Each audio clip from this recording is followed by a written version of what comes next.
like 9 p.m. to 1. So where are we at? 225? Yeah. Yeah, we're at a solid 220, 225. Nice. Not so bad at all. Nice temperate weather. Could be way worse. It was way worse the first time I was sick.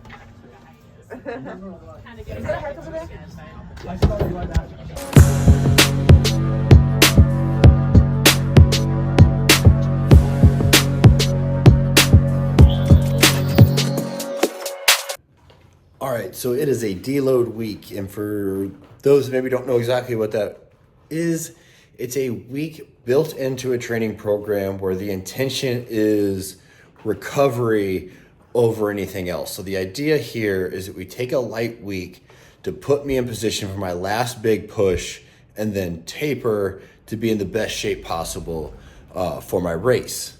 Because in the end, these training PRs are just that. They're training PRs. They're not the event that we're training for. So deload weeks are really, really important. They're really easy to want to skip because they're very underwhelming. But I'm going to talk to you and show you how I use mine. And basically, I look to dedicate more time to recovery and making the adjustments that I think I could be doing better because I have the time and the energy. The other thing I try to do is I just try to do a lot more active recovery type stuff, more walks. I'm used to getting a lot of steps and mileage in right now. And then on top of that, I've also I'll go play some extra rounds of disc golf and stuff like that. So that goes a long way. So like I said, it's a deload week, but you don't treat it with less respect than a training week. It's like I said, it's a deload week, and for me, I see a couple opportunities in there. The primary one being time, especially training something like I'm training now with endurance. It's a lot less time of training spent there that I'm going to spend this week, so I want to use that time. And as I started tracking my food last week, I realized that I was a little lower calorically than I thought I was. Could use a little bit more protein, oddly enough. That's usually the one that I never struggle with. But the other one that I saw that I was like, okay, I need to get on that was fiber. My fiber was definitely a good bit lower. So I'm retooling my lunch, and I'm going to a really simple lunch with at least like the meat of my lunch, which will be rice, ground beef, and then black beans. So that's going to be like the main portion. I'm still going to do a big salad like I was doing beef before, but I'm trading that out. I'm not going to do a burger every day. I needed a way to kind of fit in the black beans that I wanted to get into my diet on a regular basis. And instead of trying to tailor dinner every night to that, I was like, I'm just going to go to lunch. So going rice, black beans, and beef along with a salad and then some dates checks a lot of the boxes, gets me more calories, and yeah, it's real simple, and I know that I'll eat it. I like that meal. It's easy to throw a hot sauce on there and make it feel a little bit different. So that's, I think, why that's a winning strategy for me. So I'm going to be getting these ready. I'm getting ready to get my lunch ready for today, and then I'm going to get the whole week ready after I eat.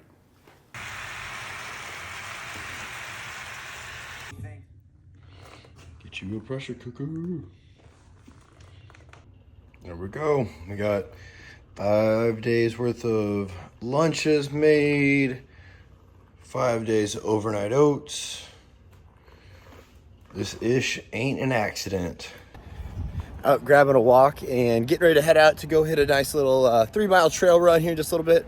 I'm going to be hanging out with my buddy Josh Hildebrand. He owns a company here in St. Louis called Breath and Exposure. And what he does is it's breath work, it's sauna and ice. It's a really awesome setup. And I'm going to have him break down what breath work does for us, how we can use it, even without a coach. And I'm really excited to get to bring that information to you guys. So that's what's next. All right, so like I said, I'm in a deload week. And as I just told you, one of the hardest parts I think for most athletes with the deload week is they've been training hard. Their body's used to moving a lot. They're used to being tired. And that engine wants to keep going. And we get in this deload week and we've got so much less work that we're supposed to be doing for the sake of recovery, which is very important. But I think where people tend to fail is they don't know how to redirect that energy, and they either end up overdoing it or they kind of shut the system down a little too hard. So what I do is I put a lot more emphasis on my recovery modalities, as well as like if I want to make any tweaks to my diet, this is when I've got diet or any other protocol. Now is where I've got the extra time and energy to put into those little tweaks that I'm hoping will carry me through for the rest of my prep. So this is my good friend Josh Hildebrand. He has a breath and exposure company here in St. Louis, Fire and Ice. You guys know that I'm big on the cold tub, the breath work, and in our area I think he's the absolute best around. So we're going to talk a little bit about breath work, how to use it, where to use it, and the different times and pieces. And I'm just going to kind of let him take it away from here in terms of like talking about pre, intra, and post breathing for right now. Yeah, thanks, Sam. So the biggest thing we can do for sports and performance and recovery, first and foremost, is start nasal breathing. So nasal breathing any and all the times, unless we're chewing or talking. Once we build on that, we want to make sure we're initiating from that diaphragm. So today we're going to go over the breathing gears. So there are 5 gears. So if we start to work out, we want to start running, we're going to breathe nasal only. So the first gear, nasal in, nasal out. Right? Gear 2 is going to be when we step up that heart rate a little bit more, it's going to be a little bit more forceful. It's going to be, that's gear 2. So you're going to have that nasal congestion come out, and that's great. It opens up those nasal passages. Gear 3. Sorry to interrupt you. So I do a lot of breath work with my fighters before. We get into that exact breathing pattern. That is always their biggest fear, is they're going to blow a snot rocket on me. Yeah. I'm like, Yeah. 1, I know how far to stay away, and 2, if you need to, it's a good thing. Yeah. And I tell people, when you guys did that challenge, we did nasal, everybody's like, I'm snotting, and it's like, that's great. You're getting it out naturally. So it's a great way to kind of open up that nasal stuff with allergy season. So those are the first 2 gears. Gear 3 is going to be nasal mouth. So nasal, nasal, nasal, nasal forcefully. Gear 3 is going to be in. So we're getting out of that zone 1, zone 2 cardio, getting into zone 3 possibly, and we're using this much like driving a stick shift, right? So if you're as old as me, you know that clutch and that stick shift, our breath is that stick shift. So nasal in, out through the mouth, gear 3. Once we ramp that up a little bit more, let's say we got to push it, same as gear 2, we're just ramping it up a little bit more. Gear 4 is going to be, so a little bit more force, right? When we have to get into that sprint, we're finishing a race, we're doing a Fran, we're doing a Murph, something a little bit more extreme, that last gear is that mouth. Right? And if we have to, more forcefully through the mouth. But we know that's in that fight or flight breath. We know we can't maintain that for very long, right? We know we're in that red line. So as soon as we get to that, we want to come out of that, come back to that, and then back down to that other gear. And then very quickly, as soon as we can, for recovery, that's the biggest recovery component. And then back down to that gear 1, which is a much more controlled. And so the biggest part of that, again, is making sure we're initiating from that diaphragm. Again, we're going to be in that fight or flight breath when we start to breathe fast, but we want to quickly try to de-escalate down to that nasal coming from that diaphragm. Awesome. Yeah. And I think one of the biggest takeaways, like, again, even if you're brand new to this, I would think by 2024, you've probably heard something about breath work. And unfortunately, any sort of mouth breathing tends to get demonized. And I think one of the bigger takeaways here is that, like, it all has a time and purpose. And I think the bigger thing is, do you have control over when you're utilizing that mouth breath? Would you agree with that? Or Yeah, for sure. So yesterday I did a 5K row. Every 3 minutes we did 10 burpees. So I'm a breath coach, and I know the gears, and I teach it, and I had to be conscious. So it's having that mindfulness and having that awareness of where we're at, because when we get in that workout, we kind of get in that zone, whatever pace we're at, and we'll just start mouth. So it's just having that awareness, being aware, looking at your wearable, or paying attention to the sensations in your body and know, okay, I'm in a place now where I can downshift and go to that next lower gear. And the reason we're doing that is because you're just going to recover better. You're going to be able to last longer. You're pushing that lactic acid out easier and better.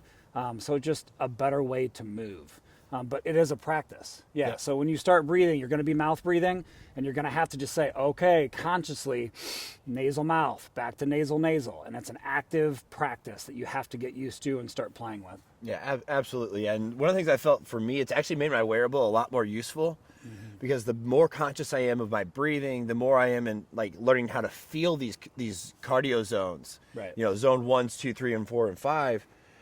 And then this gives me like an objective data on how I feel, and allows me almost like to become objective on like an RPE scale. And I found that to be like an extra reason to be very cognizant of the breath. And now I want to kind of talk about something that happened to me that's recently happened. So I am 4 weeks into my race prep. This is my deload week. I race in about 6 weeks.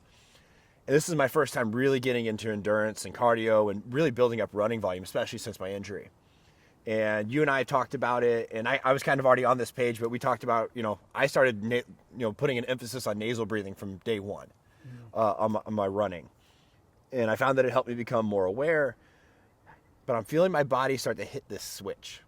And so I had my 10-mile run that I finished my last week of training up with. And out of nowhere, I nasal breathed the entire 10 miles. Nice. The week before I ran 9, I did pretty well with nasal breathing. I've done well with the nasal breathing at this point. I'm pretty comfortable with it. I ran that run around between 11:30 and 12:10, 12:15 pace for the most part. It was an easy run, light run. I went out and ran the same intensity, just as hard. I ended up running an average pace of 10:19 for 10 miles, nasal breathing. And then the next day, the next run was an easy run, so light, low pace, zone 2 run. And now I'm running, and I know what that feels like now. Mm-hmm. All nasal breathing, comfortably nasal breathing. I ran sub 10 for a couple miles. Nice. So is there anything that you've observed in like that tipping point, or what is happening there? I found that next gear with the nasal breathing has allowed my body to find that next gear. My hips are opened up more. My trackable checks like stride length. My stride length is longer, and that probably is the increased pace. Mm-hmm. But the only thing I've really focused on is the breathing. And just out of nowhere, like, is that something you've observed with people, that after a little bit of work that kind of all of a sudden there's a little more heat to that fire? Yeah, that's how it works. So just imagine if you were couch to 5K. And you were training for a 5K, and you were getting off running a mile and then building up to 1.5 miles. It's the same thing when you start to incorporate this breath work. So it's called the Bohr effect, and that's what's going on. So you're buffering that CO2 tolerance more efficiently and better. When you're just using the nose, think about a carburetor. It's the same thing. So once you're able to do that and then add that extra gear with the nasal mouth and mouth, again, that's when you're able to really increase those numbers, really get into those zones that you weren't able to hit, and you're going to feel more recovered after it. So yeah, that's a natural progression if you just stick with it. But I'm sure you saw in the beginning it was frustrating because you're in your head like, this isn't very fast. I got snot coming out of my nose, right? The beginning is frustrating. And I was lucky that I've been on the breathwork thing for a long time because I dealt with very severe pain, and so I kind of got through some of the willies there. Yeah. Very technical term there. Got through some of those willies there, but no, I observe it all the time coaching my athletes. Because my ones that get really invested, they start asking me like, what do you want me to do? Like, do you want me to start trying this? And I'm like, if you are willing to commit to this, yes, it's going to be very uncomfortable at first. Mm-hmm. You're going to feel a little panicky, but when you get on the other side of it, you're going to realize that it took a lot less time than you think. Do you have any starter tips when it comes to just simply like that, like mental side of it? Or do you think it's just, because like for me, I personally just like, you just need to know that that's coming. Yeah. What I tell people, because you guys did that running deal, I got a lot of feedback saying this is hard and, I'm feeling this way. The easiest way to do it is to put yourself in a more controlled environment, right? If you're on a rower or an erg bike, you can see your pace, you can see your numbers. Yeah, if you're wearing a wearable, you're sort of controlled, but on a rower, you're pulling at that pace. You're seeing that pace. It's there's no inconsistency. Right. There's no incline. There's no trail. It's very controlled. And so if you're really trying to get into it, start on one of the, erg bike, rower, so you can really kind of play with it and play with that pace and see the metrics real time. And then you can kind of really dial in and then eventually get to the run. The run's a little bit more advanced. Okay. I would agree with that. I think that's probably advice I need to put in my bank, is to start this out probably on a machine. Yeah. Probably on a machine where something is fixed, if you're on the skier, your hands are fixed and your feet are fixed. On the rower, your hands and feet are fixed. And even when you're on a runner, nothing's fixed. Yeah, especially if you're a coach and you're trying to coach a human, because if you're running together, it's really hard to quantify what's going on, talk through what's going on, where if you're there, you're both watching the metrics, you can say, hey, See this? Yep, stay there. Let's lower the pace. Let's pick up the pace. It's just a more controlled environment because we want to set people up for success, right? So if we go out on a mile run the first time, like, oh man, that was horrible, or I had to stop. On a rower, you can keep moving, right? It's a little bit more controlled. So that would be my best advice. Start on a machine first, and then gradually build up to a run. Yep. Okay, there we go. All right, and then one more question here.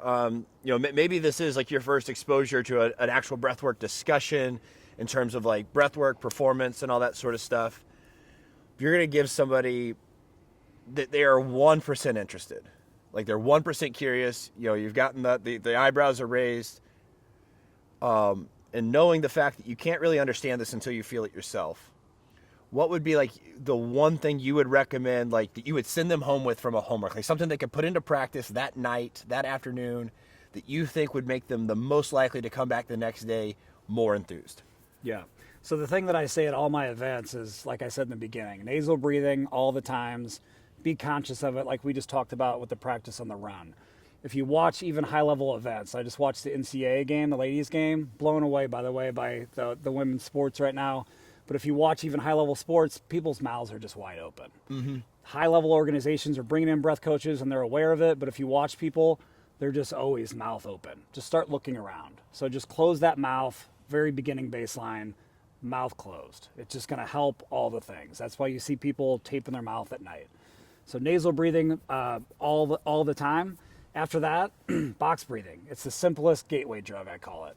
So just 4 or 5 breaths in, 4 or 5 second hold, 4 or 5 seconds out, 4 or 5 second hold. It's just the easiest, most baseline breath to get into.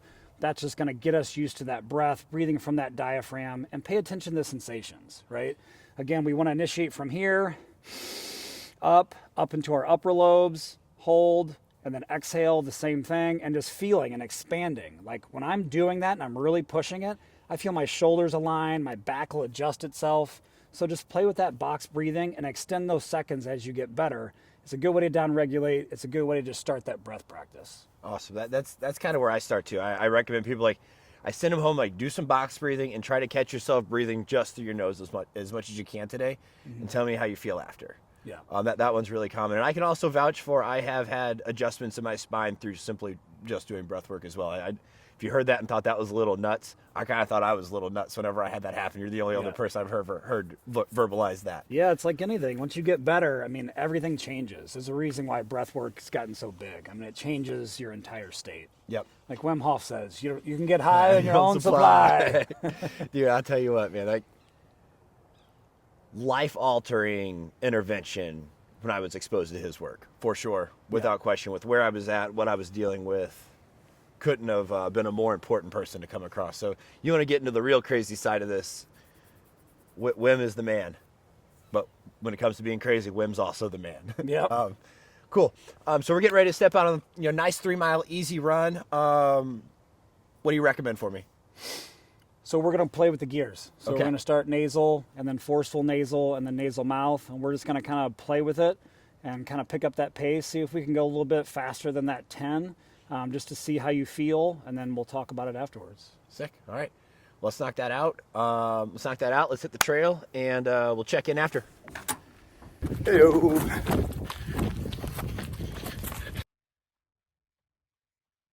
We just finished up that 3-mile trail run. Nice, easy, and simple. So we were talking about, doing some breath work. He was talking about, before, where we want to get the musculature of it all moving, get, the system primed. But now we're going to get into, let's say this was a harder run. And huffing and puffing at the end of exercises is something that you are probably familiar with, something I'm familiar with. I know Josh is as well. So Josh, what would you say, like, okay, I'm done. The workout is over, the run is over, the event, maybe I'm in a competition, which probably actually is even more important if you're in a multiple event competition. The event is done. Physically, what is my first move? So we talked about in the beginning, recovery is going to be the biggest thing. So the very first thing you should be doing, competition or after a run, it's equivalent to like resetting your iPhone. When your phone's acting up and you can reboot it, it's called the physiological reset. So as soon as you're done with your deal, look at your wearable, watch that heart rate, or just palpate it. We're going to do 2 explosive in through the nose, 1 out through the mouth. It's going to look and sound like this. 2 to 3 rounds of that. And if you just watch your heart rate, you're going to feel and watch it just exponentially drop. So we're getting out of that high rate zone. That's why it's called the physiological reset. From there, all we're going to do is breathe in and extend the exhale. So it doesn't have to be anything fancy. You can do a 4 seconds in through the nose, and then 8 seconds out through the mouth, and do a hissing exhale to really extend it. So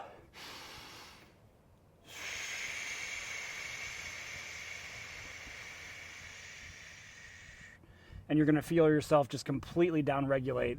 And we're doing that so we can get ready for that next thing, or like we talked about earlier, getting that thing reset so that we can recover quicker and more efficiently. All right, and so one, that's I'm super stoked to know because that's what I'm doing. Do you ever use that mid-exercise? Let's just say, like, you still are very active in the CrossFit space. You get going on a workout and you realize that you are way ahead of where you should be heart rate wise. Mm-hmm. Is that a strategy that you might use in the middle to kind of recoup a little bit of that? For sure. Okay. Yeah, if you go too hot out of the gate, or like we just ran a hill. So let's say you start an event with a hill and you're in that zone 4 cardio and it's a steady incline, it's going to be hard to reset that. So that's when you would use it. That physiological reset to reset during an exercise when you know you've kind of gone too hard. Again, that's so we're not bonking, right? Mm-hmm. When you feel yourself redlining, you got to come out of that because you can only maintain that for so long. So yeah, it's a great thing to do in workout, whether that's CrossFit, a run, anytime you feel like you've kind of redlined it too much. Instead of spending that couple minutes to get back, yeah, just do that automatic reset. Okay, cool. I mean, I've started actually, that's what I use in the cold tub as well. I get in, I sink, and you have that, that response, and that's what I've kind of gone to is I go with that too big inhale, big like forceful, and then I just really focus on finishing and getting rid of all of my air. Yep. I'll do it again, and if I'm comfortable, then I go into my triangle breathing. So that's a really cool one. So that's the move. Now from like we talked about like the Bohr effect, so we're getting like the physiological side of it. What would be like what's happening on the back side of this, and why is that really important? Like so I'm doing that breathing. What is happening? Nervous system state, and what is that doing for recovery? So you're going to be in that fight or flight. So the reason why you do that physiological reset is because your knowledge of breath. Mm-hmm. But it's the same thing. We get in that ice bath, that fight or flight kicks in. You do that because you're kind of buffering that system, and then you're dropping back down. So same thing after a workout. You're in that fight or flight. We want to do that short breath to reset and those longer exhales to down regulate because we're in that fight or flight state. That fight or flight state doesn't have to be like a mental thing. It can also be the physiological thing that we just put our body through. Mm-hmm. So it's mental and physical, but in this state, it's because we just ran. So we're going to do that physiological reset and then extend the exhale, again, just to get us out of that fight or flight. Awesome. All right, and then the last little bit, so this is not, one, I'm going to go out on a limb and say this is not Josh's last time on the channel in general. Josh and I have been doing stuff together for at least the last year and a half at least. Or we probably, no, we're over 2 years into this, aren't we? Yeah, probably 3. Oh, dang. Since the first event, yeah. Oh, man. Yeah, actually, pretty cool. And I'm actually going to tell that story here in a couple episodes because I'm going back there for a run. But so one thing Josh has done, if you could zoom in on his hat, and by you zoom in, I'll probably do an edit right now where I'll zoom in on his logo now that I put it out there. So Josh, like I said, runs a breath and exposure company. So obviously we've been talking about the breath. Give like the most basic explanation of what exposure is and so I'll be going to your class on Saturday. What is exposure? How does that tie into breath? And what am I doing on Saturday? Well, we live in a comfort society, right? Everybody's too comfortable. We're indoors too much. So we're just getting back to our roots. The East has been doing these practices since the beginning of time. So we get in hard external stimuli like the ice and the sauna because that's what we're meant to be. We're meant to be in these hard things. So when you're not used to that and you get in, it's a stress. We call it eustress, so it's a positive stress, but that's when the breath comes in. So when you get into an ice bath, you're going to have to find your breath. That's where I come in. Same thing with the sauna. When you get into my 230-degree barrel sauna, first couple minutes are cool because you're cold, and about 8 minutes, that fight kicks in. Now you need to find your breath for a different reason. Those nasal passages are hot. You're kind of having to purse that breath to get used to that heat. So it's really just exposing ourselves to hard things. getting our physiology used to hard things, because it prevents all the things, right? Alzheimer's, mental health, cardiovascular. It's just another tool in the toolbox to add for us to be better humans. Awesome. Yeah, like I said, I'm excited. Like I said, I've done it a bunch of times. It's one of my favorite things to go do recovery-wise. It's going to be about an hour. It's about a 1 hour event of the exposure, where we'll do 3 rounds of 3 minutes in the tub, anywhere from 15 to 25 minutes in the sauna. It's pretty much athlete dependent at this point, right? Was that be how you do it? Yeah. So if you got something like that in your area, I highly recommend checking it out. And if you're ever in the St. Louis area, if you look up Breath and Exposure STL, I'll have his Instagram link in the description here as well.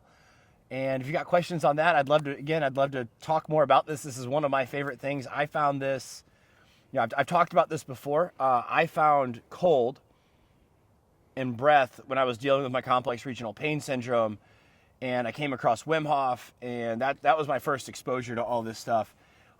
Josh was the guy that really exposed me to the hot and cold and doing the contrast therapy.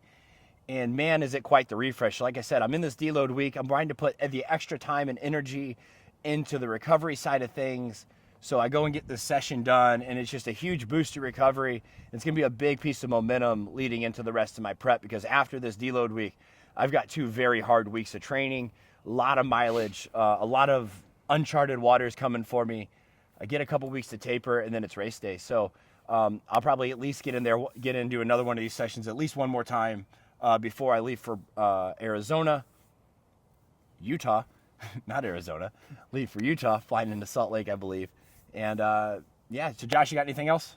No. Other than just give it a go? Yeah, give it a go. Come check us out. Like I said, the basic thing, nasal breathing from all here moving forward, unless you're eating or chewing. And check us out on Instagram. Sick. Breath and Exposure STL. All right. Thanks, dude. Thanks, Appreciate you. 39.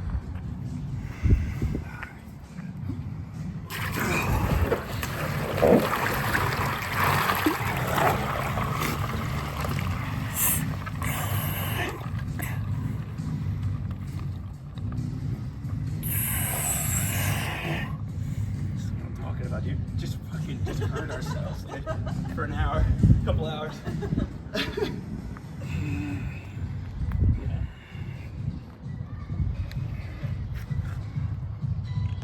All right, you're done, Sam.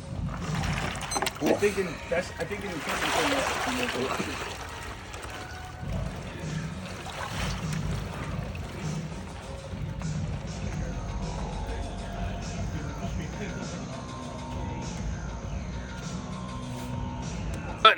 Like 9 p.m. to 1. So what are we at? 225? Yeah, we're at solid 220, 225. Nice, Not so bad at all. nice temperate weather. Could be way worse. It was way worse the first time I was sick.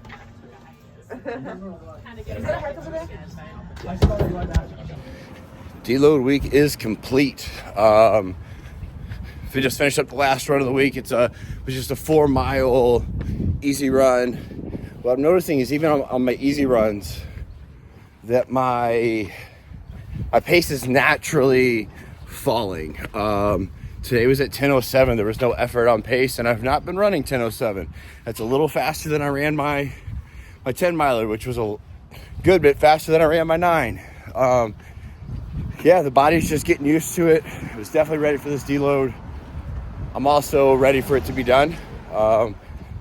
There's also like kind of a weird rhythm that I started to get into with my shortest runs of the week being 5 milers, and now I got a whole week where I run less than. So it's like some of the runs feel they're just short. You never really get all the way into that groove, but like I said, felt good today. And long story short, that's how I use a deload week. They're extremely valuable. It's easy to want to skip it, especially if you're a hard charger, but they're incredibly vital to your success, especially long term, and not just for the sake of actual physical performance. Like you saw, I use that extra time and energy to work on some of the other things that make the machine go. So thanks for watching. All the comments, like and subscribe. It's always a fun thing to tag at the end, but please do. We're getting after it. Next week we are gonna go we've got a big trail run next week, 11 miles at a place that's got a pretty special place in my heart. So I'm really excited to get to include that in this prep and to bring that to you on the next episode. See ya.